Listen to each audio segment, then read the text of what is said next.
देख, जैसे मान ले कि एनर्जी है मेरे पास। एनर्जी एनर्जी कितनी? 10 जूल है। अब ये है, मान ले कोई किसी बॉडी पे मैं 10 जूल एनर्जी लगा रहा हूँ, 10 जूल एनर्जी मैं लगा रहा हूँ किसी बॉडी पे, तो 10 जूल तो 10 जूल ही रहेगी, चाहे मैं यूनिट कितनी बदलूँ। अभी रेफरेंस मेरा क्या है? 10 जूल मतलब क्या है? यूनिट में क्या ले रहा हूँ? एनर्जी की यूनिट क्या होती है?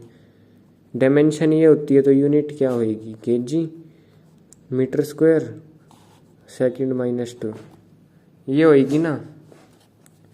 ठीक है, अब इसमें मैंने रेफरेंस क्या मानना है? जैसे मैं अपना कहता हूँ मेरा वेट है 10 केजी, मान लें अगर मेरा वेट 10 केजी है, तो ये क्या है? मैं रेफरेंस किसको मान रहा हूँ? मैं यूनिट किसको मान रहा हूँ? 1 केजी को मैं ऐसा यूनिट मान रहा हूँ ना, तो 1 केजी से 10 गुना ज़्यादा मेरा वेट है, तो मेरा वेट तो कांस्टेंट रहेगा। अगर मैंने मान लिया यूनिट बदल दी, यानी कि रेफरेंस पॉइंट बदल दिया 5 केजी, अब जो नए सिस्टम की यूनिट है वो 5 केजी है, तो मेरा जो एक्चुअल वेट है वो तो 10 ही रहेगा ना, बट इसके रेफरेंस में मेरा कितना हो जाएगा? 5 से मेरा 2 गुना ज़्यादा हो गया, यानी कि 2 केजी। यानी कि मैंने रेफरेंस अगर बढ़ा दिया तो ये चीज़ कम हो गई, क्योंकि ये मेरा एक्चुअल वेट तो कांस्टेंट ही है ना। अब रेफरेंस बदलूंगा तो ये वेट, रेफरेंस वाला वेट बदल जाएगा मेरा, बट एक्चुअल तो वैसा ही रहेगा। तो इसलिए ये लिखते हैं हम N1U1 N2U2, यानी कि ये मैग्नीट्यूड यूनिट, अगर ये यूनिट और मैग्नीट्यूड इसका जो प्रोडक्ट है वो कांस्टेंट रहता है ना, कांस्टेंट। अगर मैं मान लो यूनिट बढ़ा रहा हूँ तो मेरा मैग्नीट्यूड घट रहा है। जैसे मैंने यहाँ यूनिट बढ़ाई, यानी कि रेफरेंस पॉइंट बढ़ाया, तो मेरा मैग्नीट्यूड घट गया। ये कंसेप्ट है पूरा।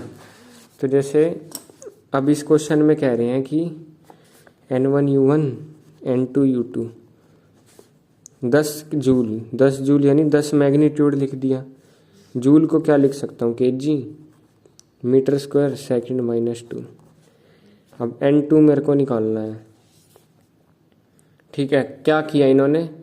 5 केजी। अब नई यूनिट इन्होंने क्या ली? नया रेफरेंस पॉइंट। जैसे मैंने 1 केजी से रेफरेंस पॉइंट बदल के 5 केजी रख दिया, तो ये 5 केजी रेफरेंस पॉइंट है, और 2 सेकंड रेफरेंस पॉइंट है, और 10 मीटर लेंथ रेफरेंस बदल दिया।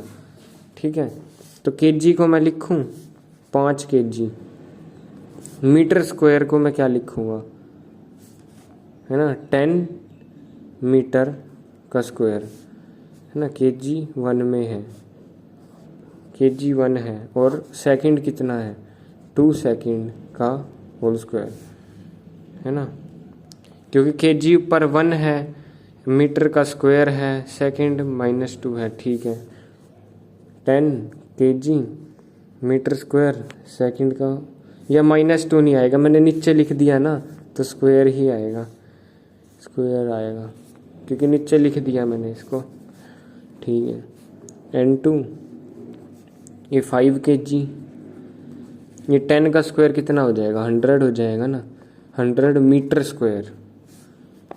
ये 4 सेकंड स्क्वायर, सेकंड स्क्वायर से सेकंड स्क्वायर कट दे, केजी मीटर स्क्वायर। ठीक है, अच्छा ये 0 से ये 25 हो जाएगा, है ना, 25, ये 5 2, ये 2 हो जाएगा।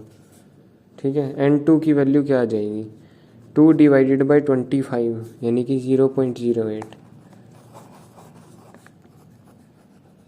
इस तरह करें। ये बात है कि अगर हम रेफरेंस पॉइंट बढ़ा रहे हैं, पर ओरिजिनल वैल्यू थोड़ी बढ़ जाएगी। अगर रेफरेंस बढ़ा दिया तो कम होएगी ना, क्योंकि मेरा जो वेट है वो उतना ही रहेगा। ऐसा नहीं है कि मेरा 50 हो जाएगा, है ना। अगर मैंने SI मैंने मतलब रेफरेंस पॉइंट बढ़ा दिया तो मेरा वेट भी बढ़ गया, नहीं, वेट मेरा उतना ही रहेगा एक्चुअल।